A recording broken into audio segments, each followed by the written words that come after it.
Presidente Lula vai passar por uma cirurgia no quadril na próxima sexta-feira. Esse procedimento, chamado de artroplastia total do quadril, vai ser feito ali no Hospital Sírio-Libanês, na unidade de Brasília.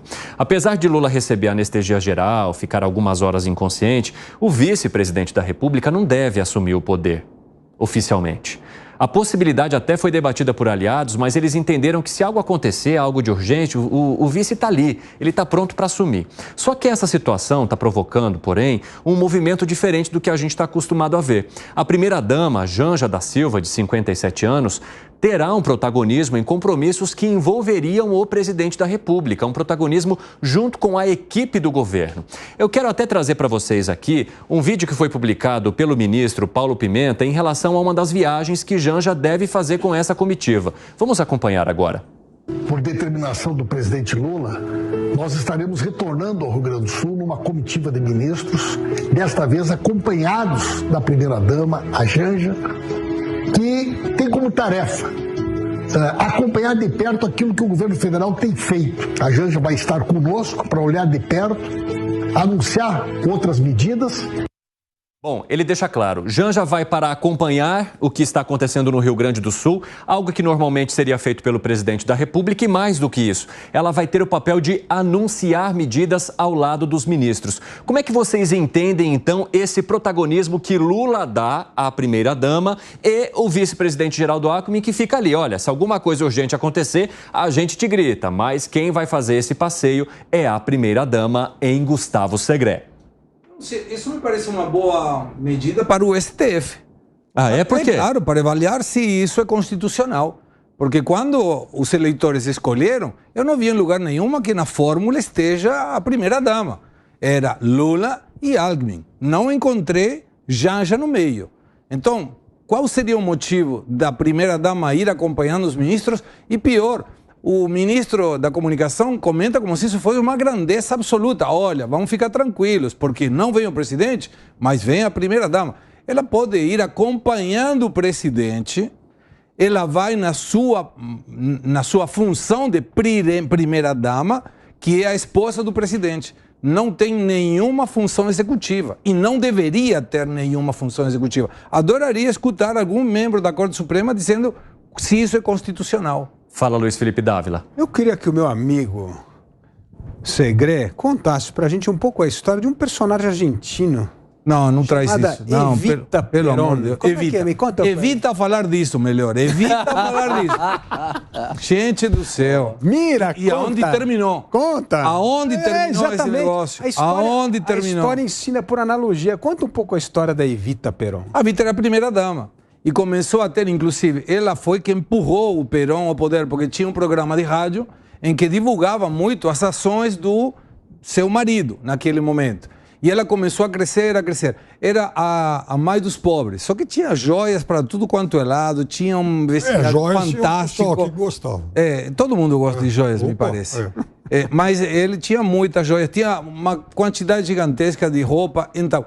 Mas aí e foi considerada, ela faleceu muito jovem, e hoje falam de Evita, e a maioria nem sabe quem era Evita, mas conta como se fosse a padroeira do país. E era a primeira-dama, mas ela tinha uma ingerência muito grande e ela apitava em tudo que tinha a ver com o governo, porque isso é uma característica de um líder. Na época, o Perón era muito de direita, era fascista. Depois o peronismo virou para a esquerda. Mas qual é essa característica do populista, independente se é de direita ou de esquerda? Que não confia em ninguém.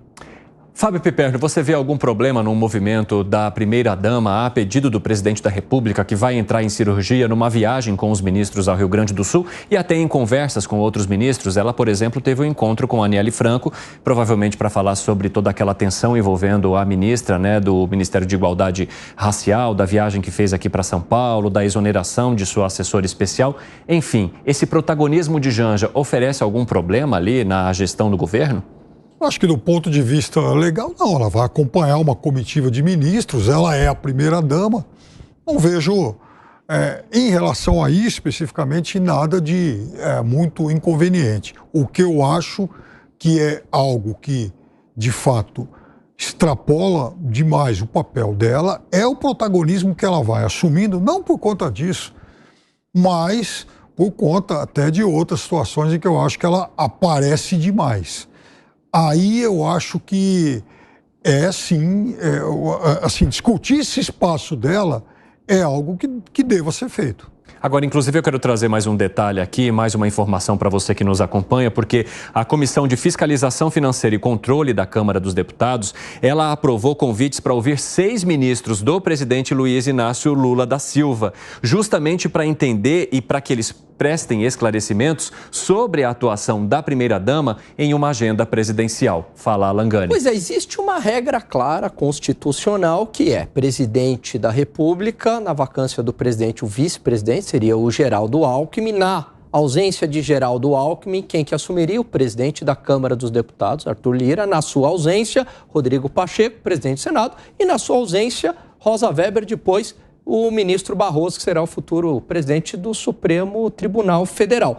Essa é a linha sucessória, essa é a regra do jogo. Estão mudando essa regra do jogo. Agora, a pergunta é, por que... Não, mas não há vacância de poder, o presidente não está... Não, mas assim, na prática... Vamos, na então, prática, olha a tarja legal, ali, a comissão... Legal, antes, a tarja anterior. Do ponto de vista legal, não há vacância. Mas o presidente na prática passa essa mensagem. Ou seja, exatamente. Agora, não pediu. Por isso que os auxiliares do presidente entenderam que o vice-presidente não precisaria assumir de fato a cadeira, porque embora ele vá ficar anestesiado, mas em último caso eles vão acionar o vice-presidente da República. A Constituição prevê que essa questão, essa obrigação é dele. Estão dando Fala, onde você quer chegar? Protagonismo para ela que ela não tem, mas aí tem método. Tem um cálculo político. É um balão de ensaio para testar, juntamente com o público da esquerda, os eleitores do Lula, uma possível candidatura de Janja. Estão construindo isso. Estão construindo isso. Hoje você tem 2 candidatos ali para suceder o Lula. O Lula, acredito que ele não tem mais condições, não tem mais saúde, não tem mais pique, não quer também um outro mandato em 2026. Não quer disputar. Ou é a Janja ou o Fernando Haddad. Está entre os 2. Então eu acho que há um cálculo político aí numa construção dessa imagem, dessa figura política da Janja. Luiz Felipe Dávila, você enxerga um cálculo político e você enxerga que há necessidade de uma comissão acionar esses ministros para que eles prestem esclarecimentos?